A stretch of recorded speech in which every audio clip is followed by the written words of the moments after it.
Hello everyone, আসসালামু আলাইকুম। আজকে আমি আপনাদের সাথে অনেক ছোট একটা ভ্লগ নিয়ে চলে আসলাম। আর আমার আজকের ভ্লগটি থাকছে আমি আন্টালিয়াতে গিয়েছিলাম।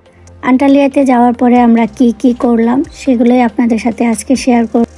আন্টালিয়াতে যাওয়ার পরে আমরা কয়েকটা জায়গা বেছে নিয়েছি, এই জায়গাতে আমরা ঘুরতে যাব।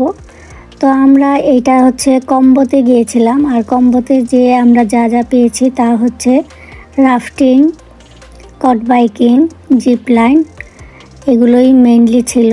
আর অনেক কিছুই ছিল, বাট সেগুলো আমরা করিনি আর কি। তো রাফটিংটা এত বেশি এনজয় করেছি যা বলার মতো না।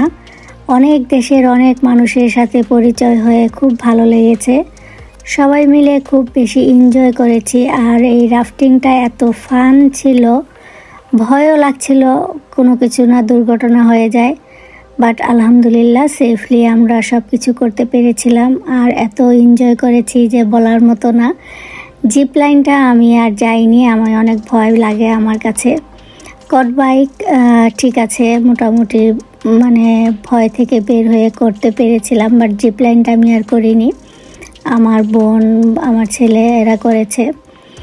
তো এখানে আমাদেরকে বলে দেওয়া হচ্ছিল কিভাবে কি করতে হবে না হবে। আর এই যে দেখতে পাচ্ছেন রাফটিংয়ে আমরা কি পরিমাণে এনজয়, এভাবে সারাদিন আমরা অনেক বেশি এনজয় করেছিলাম। আজকে এতটুকুই শেয়ার করলাম, নেক্সট ব্লগে শেয়ার করব আমরা আরো অন্য কোথাও গেলাম আর কি কি করলাম।